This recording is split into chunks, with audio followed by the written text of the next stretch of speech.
Eloquent ادب کے ویور سے گزارش ہے کہ ہمارے چینل کے پلے لسٹ آپشن کو ایکسپلور کریں اور جتنے بھی آڈیو بکس کمپلیٹ ہو چکے ہیں جیسے داستان ایمن فروشوں کی، شمشیر بے نیام، آخری چٹان اور ایک بت شکن پیدا ہوا، فردوس ابلیس اور نیل بہتا رہا، اندلس کی ناگن، مارکہ کربلا، ان سب آڈیو بکس کو خود بھی سنیں اور زیادہ سے زیادہ شیئر کرنے کی کوشش کریں۔ یہی ہمیں سپورٹ کرنے کا بہترین طریقہ ہے۔ جزاک اللہ۔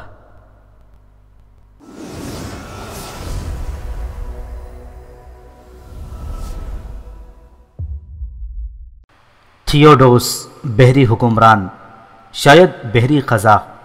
میں نے دل ہی دل میں سوچا، پوگاس کی کہانی پھر ابھر رہی تھی۔ یہ قزاق بھی بردہ فروش ہو سکتا ہے، سیسارا کی مانند۔ ایسی شکل میں کیا پھر کوئی پوگاس ملے گا؟ فکر مند ہونے کی کیا ضرورت ہے؟ تھوڑی سی تبدیلیوں کے ساتھ ایک کہانی پھر سے شروع ہو جائے گی۔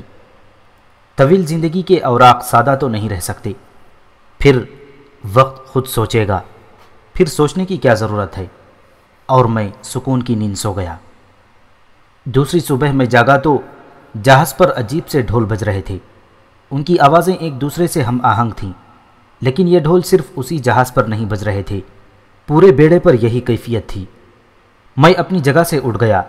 میں نے گیشپ کو تلاش کیا، لیکن وہ موجود نہ تھا۔ تب میں نے ایک دوسرے گزرتے ہوئے آدمی کو روکا اور وہ رک کر میری طرف دیکھنے لگا۔ کیا بات ہے؟ اس نے کہا۔ یہ ڈھول کیسے بج رہے ہیں؟ صبح کا اعلان ہے، تھیوڈوس عبادت کر رہا ہے۔ اوہ، میں نے ایک گہری سانس لی۔ تم لوگ کس کی پوجا کرتے ہو؟ میں تمہیں اطلاعات دینے کا پابند نہیں ہوں، اس نے نکچڑے انداز میں کہا اور آگے بڑھ گیا۔ میں ایک گہری سانس لے کر دوسری طرف دیکھنے لگا۔ سورج کی پہلی کرن چمکی تو ڈھول بند ہو گئے اور پھر لوگ اپنے اپنے کاموں میں مصروف ہو گئے۔ میں گیشپ کی تلاش میں نکل گیا۔ تب ایک طرف مجھے گیشپ نظر آ گیا۔ اوہ، تم کس طرف چلے گئے تھے؟ میں تمہیں تلاش کر رہا تھا۔ اور میں نے مسکراتے ہوئے جواب دیا۔ چلو ناشتہ کریں، گیشپ نے کہا اور مجھے ساتھ لیے ہوئے جہاز کے باورچی خانے کی طرف چل پڑا۔ یہاں سے ایک لکڑی کی خوبصورت ٹرے میں اس نے اپنے اور اپنے لیے کھانا لیا۔ سب لوگ اسی انداز میں ناشتہ لے رہے تھے اور جہاں دل چاہتا تھا بیٹھ کر کھاتے تھے۔ ہم دونوں بھی جہاز کے ایک حصے میں جا بیٹھے۔ گیشپ نے کئی بار غور سے مجھے دیکھا اور میں نے اس سے اس کے بارے میں پوچھ ہی لیا۔ کیا بات ہے گیشپ؟ کچھ نہیں جوان، تیری شخصیت پر غور کر رہا ہوں۔ دلکش شخصیت کا حامل ہے تو، ممکن ہے تھیوڈور اعظم تجھے کوئی اچھا عہدہ بخش دیں، گیشپ نے کہا۔ اوہ، میں نے گردن ہلائی۔ مجھے تھیوڈوس اعظم کے سامنے کب پیش کیا جائے گا؟ یہ جیگروس پر منحصر ہے۔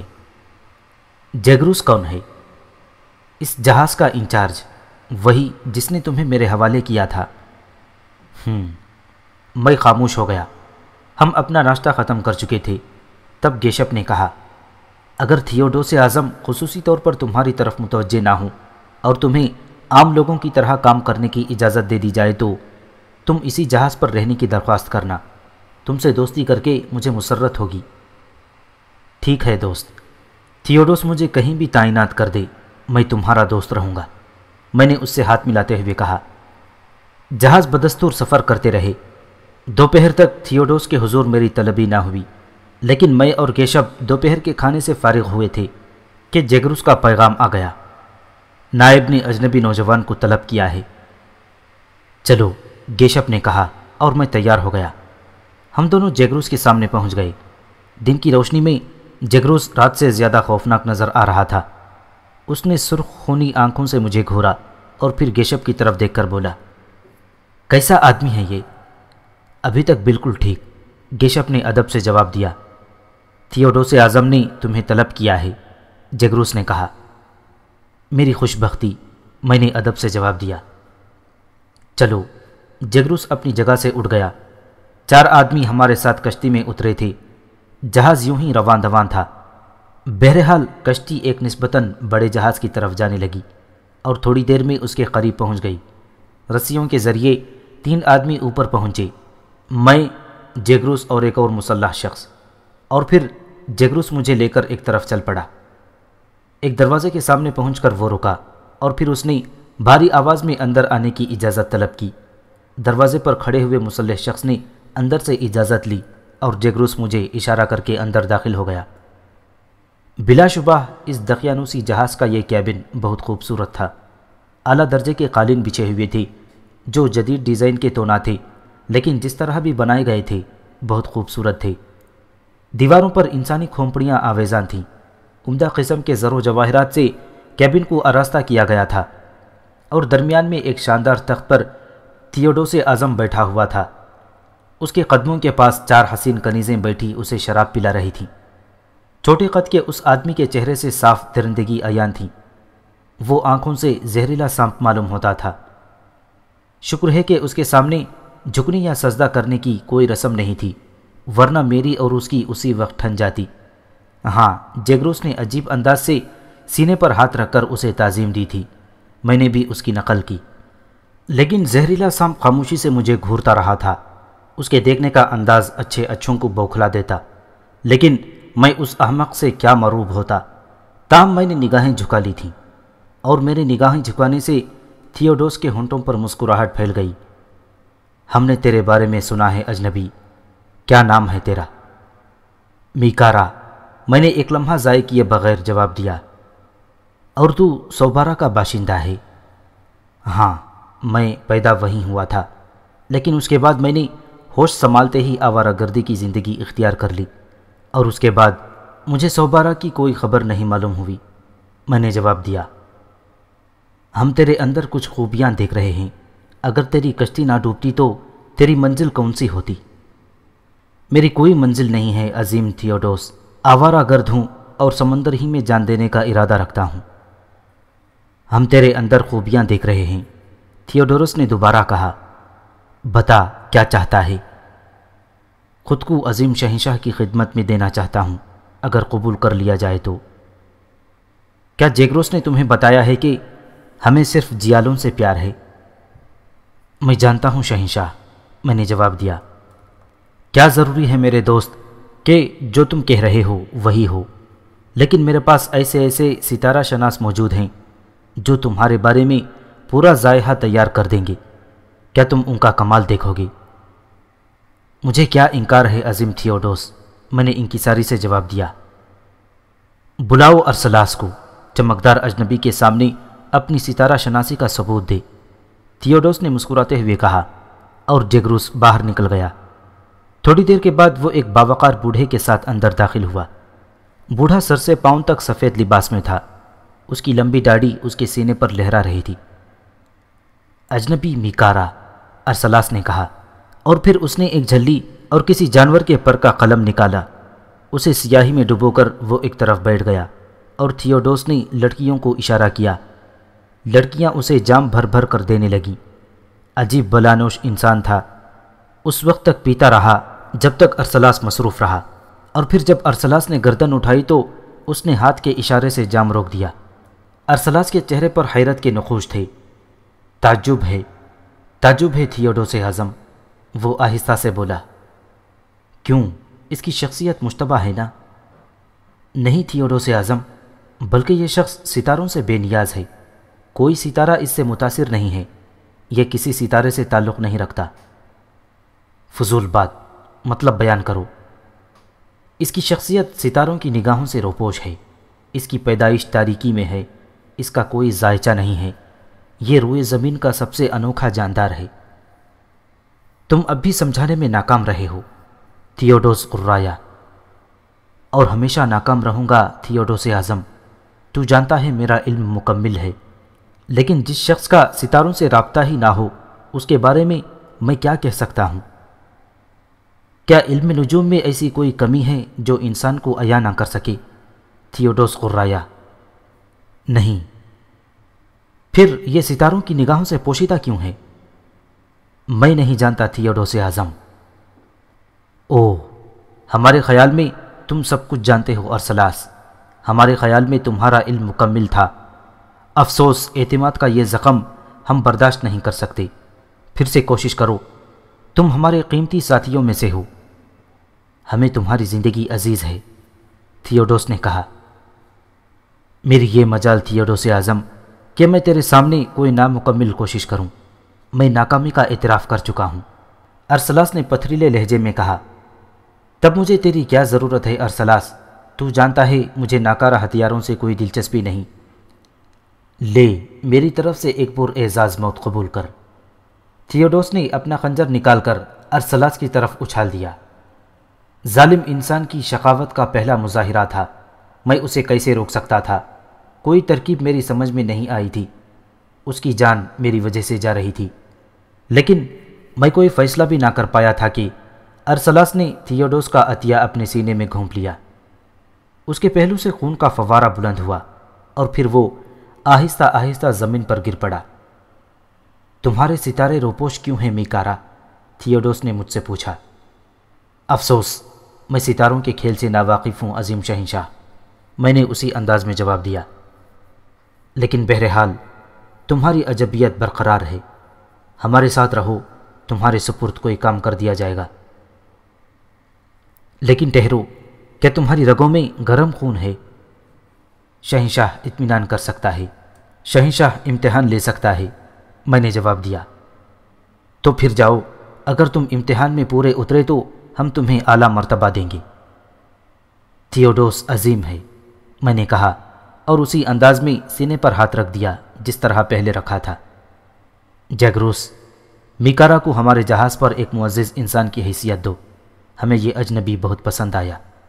جگروس نے بھی اسی انداز میں سینے پر ہاتھ رکھا اور پھر میرے ساتھ باہر نکل آیا۔ افسوس تمہاری وجہ سے عظیم ستارہ شناس کی جان گئی۔ ہاں مجھے افسوس ہے۔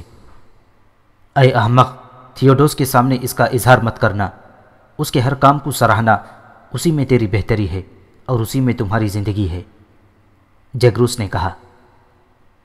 تو یوں پروفیسر، مجھے جہاز پر نوکری مل گئی، کام کچھ بھی نہ تھا، لیکن میں کسی بحری قزاق کی ملازمت کروں یہ دلچسپ بات تھی اور میرے لیے نئی نہیں تھی۔ سیسارا نے مجھے اسی انداز میں اپنے ساتھ شامل کر لیا تھا۔ میں سانٹ کی طرح اینٹتا رہتا، کوئی کام نہ تھا، خوب کھاتا تھا۔ ہاں، تھیوڈوس کی کنیزوں کے علاوہ جہاز پر کوئی عورت نہ تھی، تکلیف تھی تو بس اتنی۔ تھیوڈوس بھی جیسے مجھے بھول گیا۔ ابتدائی چند روز تو میں نے بے فکری سے گزارے، میں نے جہاز کے بہت سے لوگوں سے دوستی کر لی تھی اور عام آدمیوں کے سے انداز میں زندگی گزار رہا تھا، اور بعض اوقات عام آدمیوں کی سی زندگی زیادہ دلچسپ ہوتی ہے۔ پھر میں نے اپنے نئے دوستوں سے ان کے بارے میں معلومات حاصل کیں، اور جو معلومات حاصل ہوئیں وہ کچھ یوں تھیں۔ تھیوڈوس عام بحری قزاق نہیں تھا، وہ ٹروائے کا باشندہ تھا اور اس کے اپنے خیال میں دیوتا ایتریس کا پرتو تھا۔ اس نے اپنے بحری بیڑا تیار کیا اور خود کو سمندروں کا شہنشاہ ٹھہرایا۔ تب اس نے اعلان کیا کہ سمندر میں تجارت کرنے والے جہاز اسے خراج ادا کریں، ورنہ انہیں سمندر برد کر دیا جائے گا۔ جنہوں نے اس کی بات مانی فائدے میں رہے، جو خود سر تھے جان کھو بیٹھے۔ یوں تھیوڈوس کا سکہ سمندروں میں بیٹھ گیا۔ چھوٹی چھوٹی حکومتوں نے اسے تباہ کرنے کی ٹھانی، لیکن کسی ایک حکومت کے پاس اتنا بڑا بحری بیڑا نہیں تھا کہ وہ تنہا تھیوڈوس کو تباہ کر سکے۔ چنانچہ شدید نقصان اٹھایا اور پسپا ہوئی۔ آپس میں ان حکومتوں میں اتنا خلفشار تھا کہ مل جل کر تھیوڈوس کے خلاف کوئی اقدام نہیں کر سکتی تھیں، لیکن بعض حکومتوں نے تو بھاری معاوضہ دے کر تھیوڈوس کو ایک دوسرے کے خلاف استعمال کیا۔ تھیوڈوس نے کمال پھرتی سے کام لے کر ساحلوں پر حملہ کیا اور چھوٹی چھوٹی حکومتوں کے بحری بیڑے تباہ کر ڈالے، انہیں آگ لگا دی اور یوں سمندری قوت فنا کر دی۔ چنانچہ اب اس کے نام کا طوطی بول رہا تھا۔ تھیوڈوس نے جب اپنی مہمات کا پہلا مرحلہ مکمل کیا تو اس نے دوسرے مرحلے پر کام شروع کر دیا، اور یہ چھوٹے چھوٹے جزیروں سے خراج کا حصول تھا۔ اس نے بہت سے سرکشوں کی گردنیں اڑا دیں، بہت سے جزیروں کو نیست و نابود کر دیا، اور اس کی زبردست دھاک بیٹھ گئی۔ اب بے شمار جزائر اسے خراج ادا کرتے تھے، اور تھیوڈوس نے آبادیوں سے ہزاروں میل دور ایک جزیرہ آباد کیا تھا۔ اس کے ارادے بہت خطرناک تھے۔ وہ اس جزیرے پر ایک عظیم الشان جنگی بیڑا تیار کر رہا تھا، اور اس کی خواہش تھی کہ اس بیڑے کی تیاری کے بعد کسی ایک ریاست پر حملہ کر کے اس پر قبضہ کر لے، اور پھر اپنی قوت بے پناہ کر کے اپنی سلطنت وسیع کر لے۔ میں نے دلچسپی سے یہ پوری کہانی سنی تھی۔ بلا شبہ تھیوڈوس ایک خطرناک انسان تھا۔ جو کچھ کر چکا تھا اسے دیکھ کر اندازہ ہوتا تھا کہ جو کچھ سوچ رہا ہے وہ بھی کر دکھائے گا، لیکن شاید اس کے ستارے گردش میں آ گئے تھے جو میں اسے مل گیا تھا۔ اب یہ حالات پر منحصر تھا کہ اس کے بارے میں میرے خیالات کیسے ہوں۔ گیشپ سے اکثر ملاقات ہوتی رہتی تھی، وہ میرا عمدہ دوست بن گیا تھا۔ ابھی تک یہ بات مجھے معلوم نہیں ہوئی تھی کہ اس بار کہاں کا سفر ہو رہا ہے۔ تھیوڈوس صرف سمندر گردی کر رہا ہے یا اس کا کوئی خاص ارادہ ہے؟ اور اس رات جب گیشپ سے ملاقات ہوئی تو میں نے اس سے یہ سوال کر دیا۔ تھیوڈوس بے حد نڈر انسان ہے، کسی کے بارے میں وہ تشویش میں مبتلا نہیں ہوتا کیونکہ وہ فنا کرنے کی قوت رکھتا ہے۔ چنانچہ تمہیں بھول کر اس نے کوئی خاص کارنامہ انجام نہیں دیا ہے۔ رہ گئی اس بار کی بات تو ہم فیقلولیا جا رہے ہیں جو اب صرف چند راتوں کی مسافت پر ہے۔ فیقلولیا؟ میں نے سوالیہ انداز میں کہا۔ ہاں، مکنازا کے زیر اثر ایک جزیرہ ہے جس کے حاکم کے مرنے کے بعد اس کا بیٹا تائیورس حاکم بنا ہے۔ تائیورس نے حکومت سنبھالتے ہی سب سے پہلا کام یہ کیا تھا کہ تھیوڈوس کو خراج دینا بند کر دیا۔ نہ صرف یہ بلکہ اس کے تینوں نمائندوں کو بھی قتل کر دیا جو جزیرے پر مقیم تھے۔ تھیوڈوس ہر جزیرے پر اپنے نمائندے رکھتا ہے جو اس کے باج گزار ہوتے ہیں۔ اچھا، پھر؟ میں نے سوال کیا۔ چنانچہ تھیوڈوس تائریوس کو سبق دے گا، ایسا سبق جس سے دوسرے جزیروں کو عبرت ہو اور اس کے بعد کوئی سر اٹھانے کی جرت نہیں کر سکے گا۔ گیشپ نے کہا۔ تائیورس؟ میں نے زیر لب کہا اور پھر خاموش ہو گیا، لیکن میرے ذہن میں بہت سے خیالات آ رہے تھے۔ تائیورس میرے دوست، کیا تم مجھے آواز دو گے؟ کیا مجھے تمہاری مدد کرنا پڑے گی یا پھر تم خود بھی کچھ ہو؟ ہاں بھائی، آخر تم خود بھی تو تھیوڈوس سے واقف ہوگے۔ تم نے خود بھی تو اپنے ننھے جزیرے کے لیے کوئی بندوبست کیا ہوگا، یا تم خود بھی کوئی یوں ہی آدمی ہو؟ یاروں، تم میرے لیے کوئی نہ کوئی مصروفیت پیدا کر دیتے ہو، لیکن پھر میں کروں بھی تو کیا؟ اتنی طویل زندگی ہے، اس میں واقعات نہ ہوں گے تو پھر کیا ہوگا؟ میں جنگل نشین بھی رہا، دنیا سے الگ تھلگ بھی رہا، لیکن یہ دنیا مجھ سے الگ نہیں رہتی، پھر مجھے اپنے درمیان گھسیٹ لاتی ہے، اور میں خود بھی تو ویرانوں سے اکتا جاتا ہوں، سوائے اس وقت کے جب میں سو رہا ہوتا ہوں۔ سو میں جیالے تائریوس کے بارے میں سوچ رہا تھا۔ گیشپ کو اپنے جہاز پر واپس جانا تھا، اس لیے وہ چلا گیا۔ اسی رات میں کافی دیر تک تائیورس اور اس کے جزیرے کے بارے میں سوچتا رہا۔ میں نے ماضی سے کبھی دلچسپی نہیں رکھی پروفیسر، میں ہمیشہ حال سے متاثر رہا ہوں۔ ماضی کی داستانیں میرے لیے دلکش ضرور ہیں، لیکن ان میں کوئی داستان میری حسرت نہیں بن سکتی۔ دوسری صبح حسب معمول تھی، لیکن اس روز تھیوڈوس خصوصی طور سے میری طرف متوجہ ہوا۔ سورج ابھی آسمان کی بلندیوں تک نہیں پہنچا تھا۔ عرشے پر بہت سے سپاہی ایک وزنی منجنیق بلندی پر چڑھا رہے تھے۔ منجنیق کو رسیوں سے باندھ کر اوپر چڑھایا جا رہا تھا تاکہ ایک مخصوص جگہ کسا جا سکے۔ تقریباً 50 فٹ بلندی تک پہنچنے کے بعد منجنیق ایک بادبان میں اٹک گئی۔ گو 10-12 آدمی رسے تھامے ہوئے تھے، لیکن وہ پسینے سے شرابور تھے اور منجنیق ابھی اوپر تک نہ پہنچی تھی۔ اچانک ایک زوردار تڑاقہ ہوا اور وہ لکڑی ٹوٹ گئی جو منجنیق اوپر چڑھانے کے لیے چرخی کا کام دے رہی تھی۔ وزنی پہاڑ نیچے کھڑے ہوئے لوگوں پر آ رہا۔ ایک خوفناک دھماکہ ہوا، 6 آدمی فوراً ہلاک ہو گئے اور عرشے پر خون کے چھپاکے دور تک پھیل گئے۔ دہشت زدہ لوگ چیخ پڑے اور دور دور سے لوگ اس طرف دوڑنے لگے۔ میرا ادھر متوجہ ہونا فطری بات تھی۔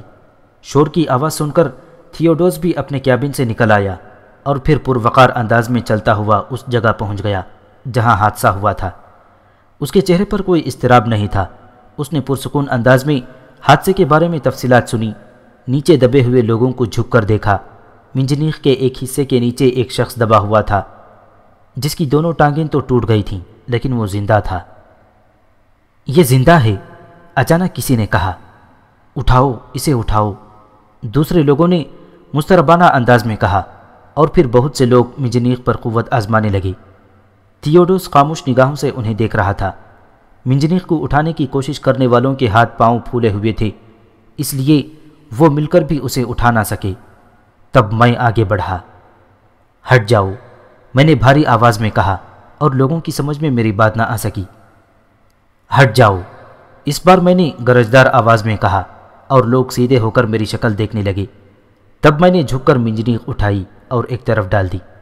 ادب کرنے والے بھی حیرت کی آوازوں کو نہ روک سکے تھے، اور خود تھیوڈوس بھی حیرت زدہ انداز میں کئی قدم آگے بڑھ آیا تھا، لیکن میں جھک کر ٹوٹی ہوئی ٹانگوں والے زخمی کو اٹھا لیا۔ کیا یہاں زخمیوں کے علاج کے لیے کوئی مخصوص جگہ ہے؟ میں نے دوسروں سے پوچھا۔ زخمیوں کا علاج میں خود کرتا ہوں جیالے، تھیوڈوس نے مسکراتے ہوئے کہا۔ چھوڑ دے، تو وہی ہے نا جو سمندر سے برآمد ہوا تھا، مگر تو بے پناہ طاقتور ہے۔ کیا تو مجھے یہ وزنی منجنیق اسی انداز میں اٹھا کر دکھا سکتا ہے؟ ضرور تھیوڈوس اعظم، لیکن اس زخمی کا علاج ضروری ہے، میں نے خود پر قابو پاتے ہوئے کہا۔ اسے نیچے رکھ دے، اس کا علاج ہو جائے گا، تھیوڈوس نے کہا، اور میں نے اس کے حکم کی تعمیل کی۔ سو اسی وقت تھیوڈوس نے اپنی چوڑی تلوار نیام سے کھینچی، اسے بلند کیا اور کراہتے ہوئے زخمی کی گردن پر دے ماری۔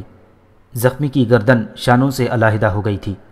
میں اچھل پڑا، میری مٹھیاں کس گئیں، دانت بھنج گئے، اور میں نے خونی نگاہوں سے تھیوڈوس کو دیکھا۔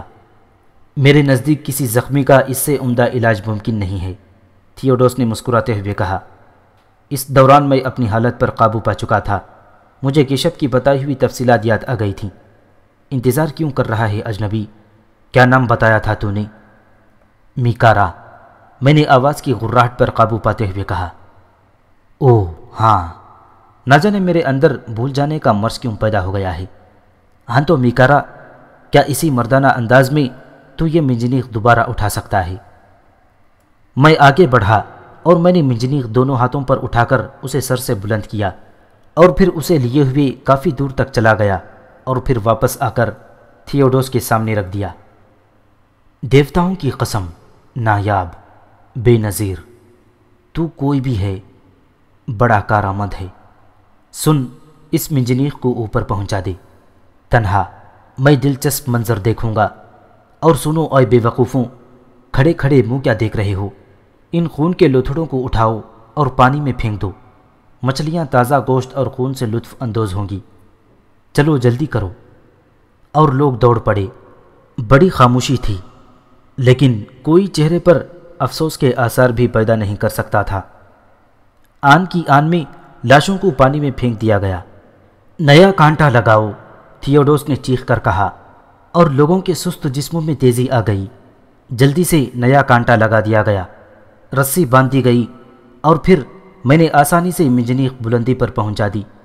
دوسرے لوگوں نے اسے اس جگہ فٹ کر دیا، اور یہ کام جو دن بھر میں پورا ہونا تھا چند منٹ میں پورا ہو گیا۔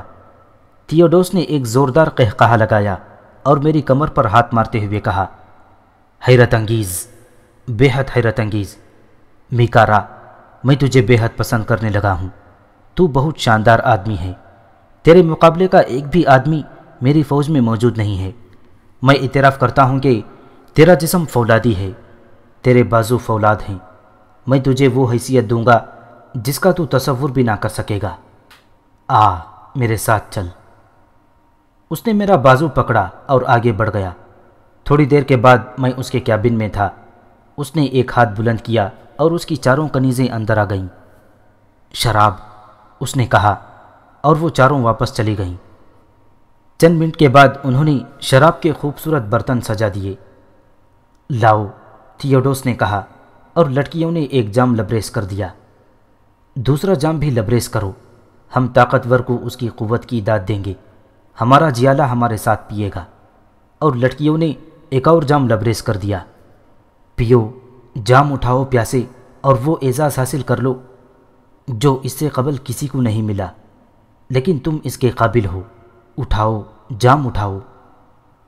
اور میں نے جام اٹھا کر حلق میں انڈیل لیا۔ تھیوڈوس مجھے حیرت سے دیکھ رہا تھا۔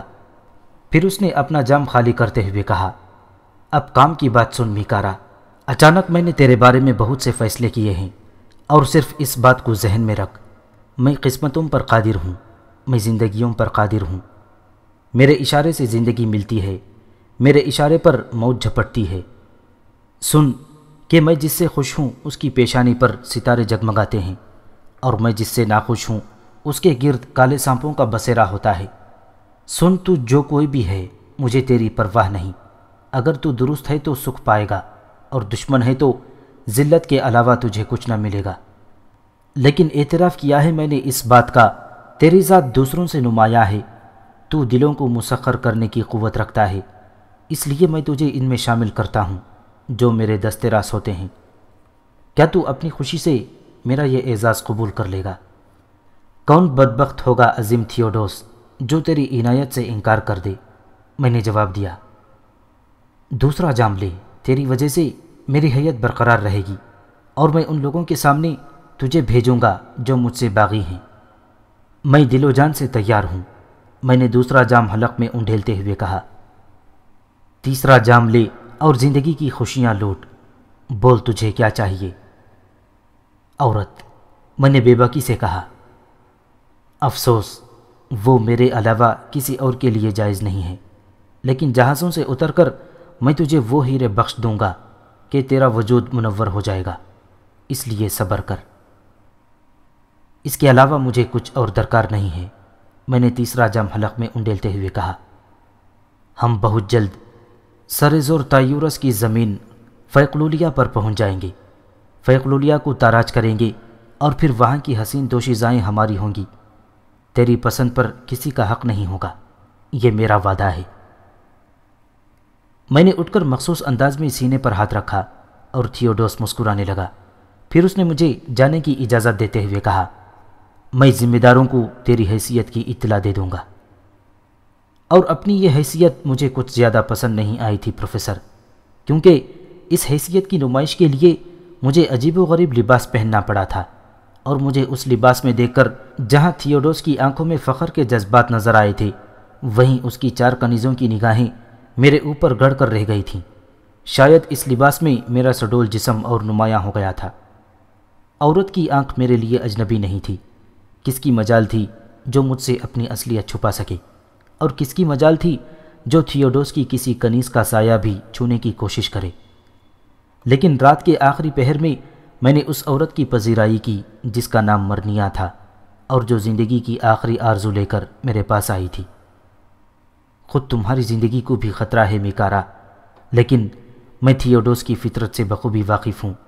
وہ تمہارا عاشق ہے، اور یہ الفاظ میں نے خود اس کی زبان سے سنے ہیں۔ چنانچہ اگر میرا راز فاش ہو جائے تو تم سارا الزام میرے اوپر ڈال دینا، تمہارا بال بھی بیکا نہ ہوگا۔ اور تمہارا کیا ہوگا مرنیا؟ آرزوؤں کے حصول کے لیے قربانیاں دینا ہی ہوتی ہیں میکارا۔ تم میری آرزو بن گئے تھے، میں خود کو صبر نہ دے سکی، تو میں نے زندگی قربان کرنے کا فیصلہ کر لیا۔ اس نے محبت بھرے لہجے میں کہا، کس کی مجال ہے جو تمہیں میرے قرب کی سزا دے سکے؟ اگر تھیوڈوس نے ایسی کوشش کی تو میں اس کی داستانوں کو اسی سمندر میں سلا دوں گا۔ ایسا نہ کہو، دیوتاؤں کے لیے ایسا نہ کہو۔ یہ ہوائیں اس کے کانوں میں خاموشی سے سرگوشیاں کرتی ہیں، اسے اس کے دشمنوں سے ہوشیار کر دیتی ہیں۔ اس نے میرے ہونٹوں پر ہاتھ رکھتے ہوئے کہا، میں ابھی اس کا دشمن نہیں ہوں، لیکن اگر اس نے بتایا تو اس کے لیے بڑی مشکل پیش آ جائے گی۔ ویسے وہ کس حالت میں ہے؟ بے ہوش ہے۔ میں نے تمہارے پاس آنے کا فیصلہ کر کے اپنا کام شروع کر دیا۔ وہ بلا نوش ہے، لیکن میں شرابوں کی ماہر ہوں۔ مختلف شرابوں سے میں نے ایسا مرکب تیار کیا جو ہاتھی کو بھی سلا دے گا، اور ایسا لذیذ مرکب تھا کہ اس نے بہت سے جام چڑھا لیے۔ تب میں نے چالاکی سے اپنی تینوں ساتھیوں کو بھی وہ جام دیے، اور ان کے لیے اس کی تھوڑی سی مقدار ہی کافی تھی۔ خوب، تو تمہاری ساتھی کنیزیں بھی تمہارے اعزاز سے ناواقف ہیں؟ میں نے مسکراتے ہوئے پوچھا۔ ہاں، موت کا رازدار کسی کو نہیں بنایا جاتا۔ تب تو تمہارے لیے بھی کوئی خطرہ نہیں ہے۔ یہاں سے واپس جانے کے بعد تم بھی خاموشی سے بے ہوش ہو جانا۔ اگر زندگی باقی ہے، اگر مجھے کسی نے تمہارے پاس دیکھ نہ لیا تو۔ اور میں نے پوری کوشش کی کہ اسے کوئی میرے ساتھ نہ دیکھے۔ رات کے آخری پہر میں جب اجالا پھوٹنے میں تھوڑی دیر باقی رہ گئی تھی، میں نے اسے دوسروں کی نگاہوں سے چھپا کر اس کی رہائش گاہ پر پہنچا دیا۔ وہ وفور لذت سے سرشار تھی۔ اپنی خوابگاہ میں داخل ہوتے ہوئے بھی اس نے وہی الفاظ دہرائے جو میرا قرب حاصل کرنے کے بعد ہر نئی عورت دہراتی تھی۔ میکارا، تمہارے حسین لمس کے بعد یہ زندگی میرے لیے ایک بے نام سی شے ہو کر رہ گئی ہے۔ زندہ رہوں گی تو تمہاری آرزو میں، مر گئی تو تمہاری آغوش کی خواہش لے کر سو جاؤں گی۔ میرا ہر سانس اب تمہاری امانت ہے۔ دوسروں کے لیے میں ایک مردہ روح ہوں، مردہ جسم کی حیثیت رکھتی ہوں۔ جب بھی قسمت نے ساتھ دیا تمہارے پاس آنے کی کوشش کروں گی۔ اور میں مسکراتا ہوا واپس چلا گیا، لیکن دوسری صبح پرسکون تھی۔ مجھے اپنے کمرے میں طلب کیا۔ میں بے فکری سے اس کے نزدیک پہنچ گیا، لیکن تھیوڈوس کے چہرے پر کوئی کدورت نہیں تھی اور اس نے مسکراتے ہوئے میرا استقبال کیا۔ بیٹھو میکارا، تم نے ناشتہ کر لیا ہوگا۔ عظیم تھیوڈوس کی عنایت سے میں نے جواب دیا۔ چونکہ اب تم میرے خاص لوگوں میں شامل ہو چکے ہو، اس لیے میں تم سے کوئی بات پوشیدہ رکھنا مناسب نہیں سمجھتا۔ فیقلولیہ اب صرف چند گھنٹوں کی مسافت پر ہے اور ہم اسی طور پر کام کرنا چاہتے ہیں جیسے کرتے رہے ہیں۔ چنانچہ فیقلولیہ کے احمق حکمران تائیورس کے پاس پہلے اپنا وفد بھیجیں گے جو اس سے گفتگو کرے گا اور حالات کا جائزہ لے گا، اور میں نے فیصلہ کیا ہے کہ اس وفد کی سربراہی تم کرو گے اور اس شان سے جاؤ گے کہ تائیورس کو اپنی تباہی تمہاری شکل میں نظر آ جائے۔ میں حاضر ہوں عظیم تھیوڈوس، میں نے جواب دیا۔